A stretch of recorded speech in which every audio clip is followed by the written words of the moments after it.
First of all, what are the major challenges and opportunities for horticulture sector after Brexit?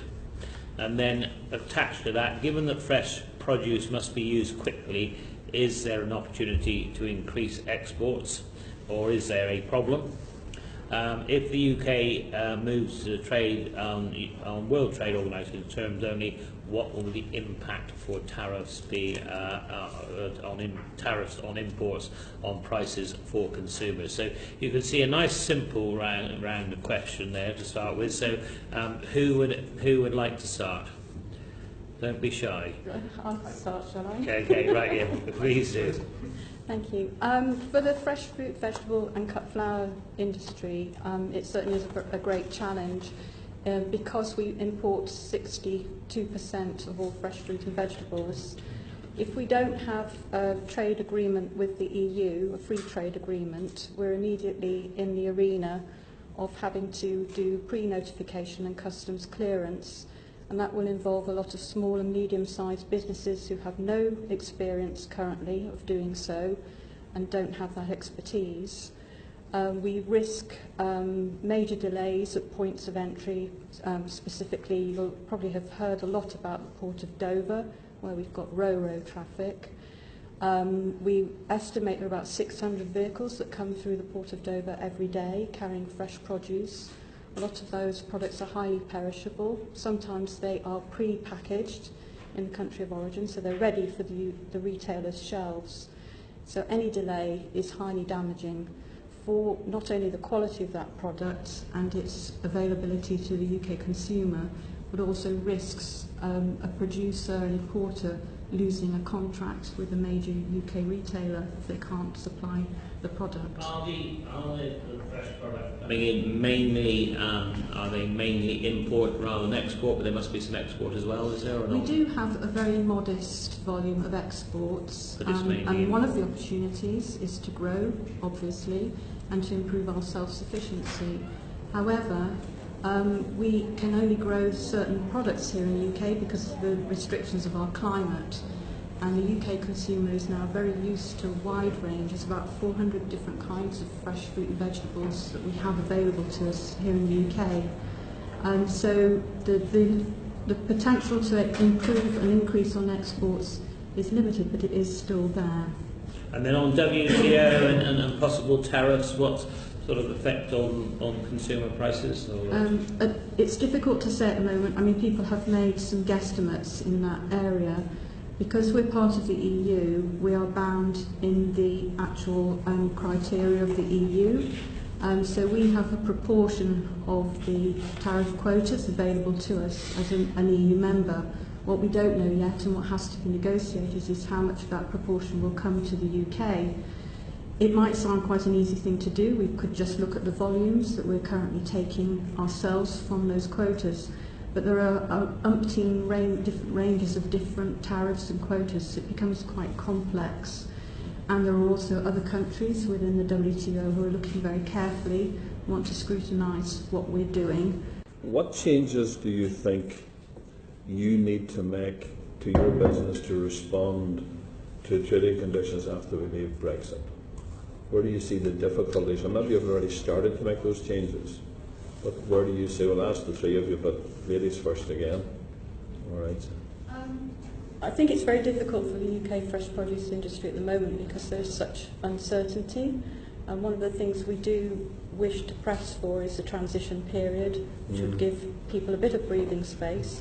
But within that, we still need to have the certainty of what is that transition period, under what customs regulations or plant health regulations will we be operating. The transitional period, sorry for cutting across, the government has indicated possibly 2 years. Yes. Do you think that's long enough for your industry? It's helpful, but we need to know now that that is coming, and that's the crux really.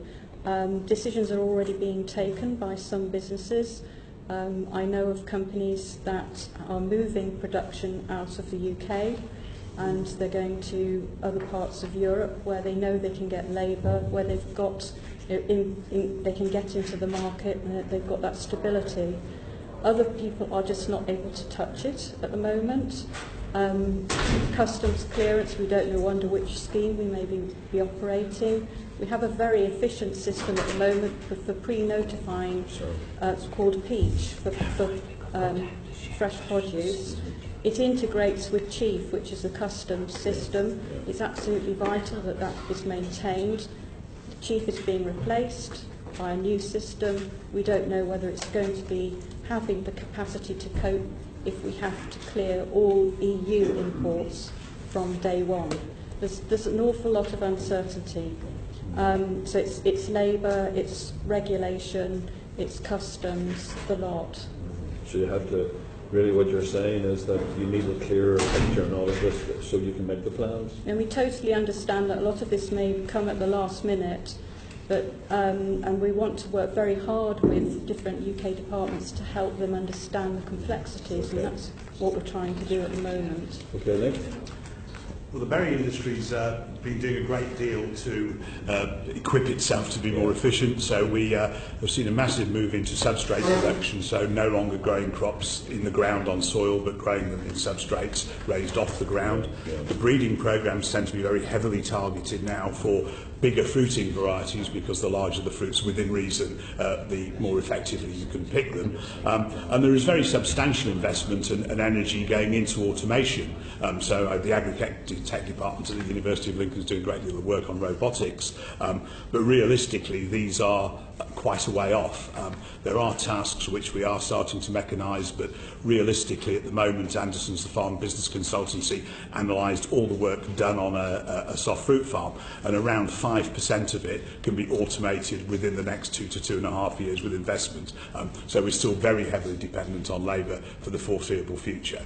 With skills, for example, we would love to have a very healthy UK skills pipeline and employ Brits to pick our crops and grow our plants. But for years we've been suffering from a perception issue with, and it's all land-based careers, to be honest, it's not just our sector, where we're seen as a poorly paid, low-skilled career choice. It's a shame, because it's not true, but we have quite a big task to do careers promotion properly, and I think we'd love to see some sort of match funding coming out of government to help us all do that.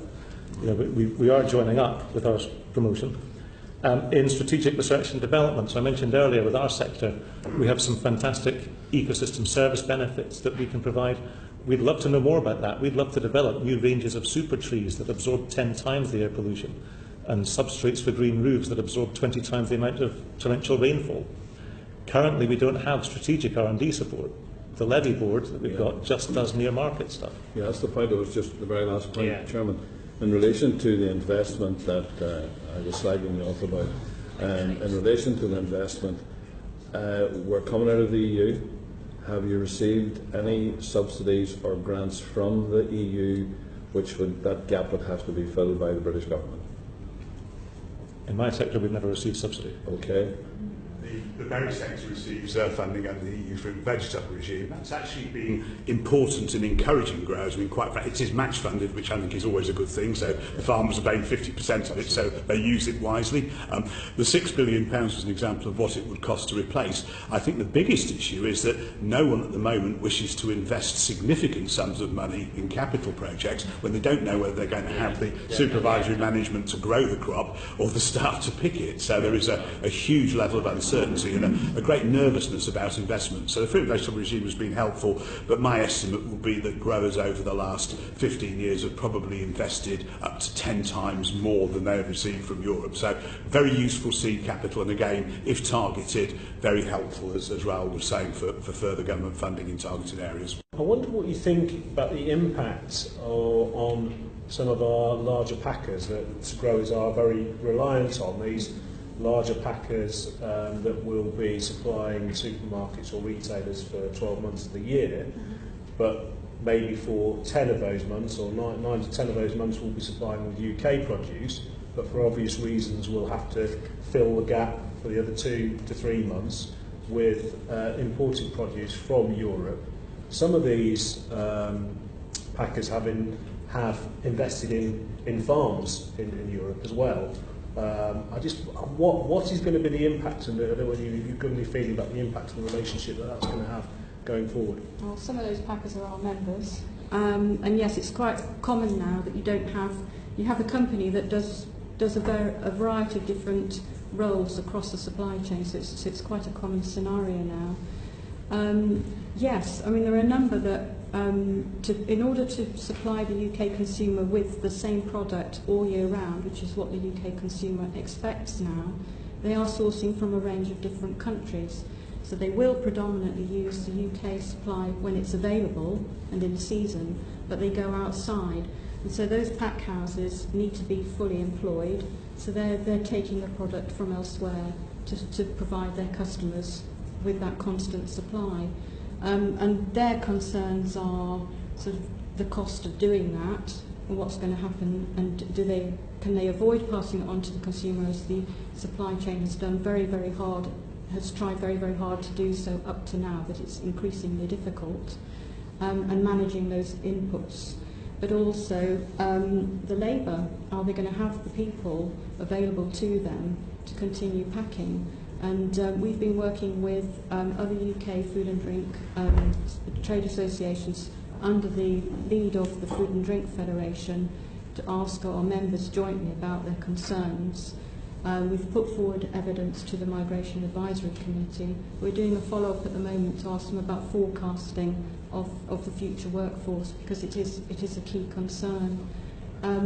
We can't rely solely on UK production to meet our needs. We are not self-sufficient in this country in fresh produce. We never have been for a very, very long time in history. And so we need to have a number of different sources. It also gives us that food security.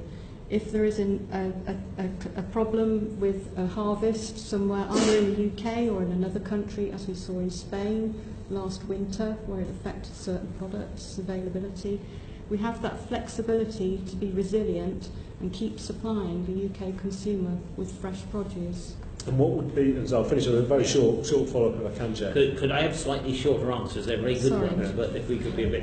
And so if the process of importing for those few months that are needed is slowed down, what impact is that going to have? Because we're talking about fresh produce here, so it could be held up in the port. At the moment, I'm led to believe it's a very quick, smooth transition, literally from something leaving Spain to getting to the UK pack house and then out into the retailers. I mean, what impact is that going to have? Yes, we have a very short supply chain, and we've got products which are air freighted, we've got products coming by sea, and we've got products coming by road.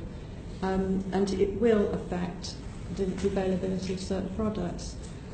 Companies will do their utmost to find alternative sources, but that may not be possible. And obviously they've got to do it and make a profit at the end of the day. On grain exports, once you leave the European Union, you are faced with some serious competition that we don't have to deal with at the moment, whether it's Russia or the Ukraine, US or South America. They not only have been exporting effectively for a very long time, but they do it in volumes that we can't imagine.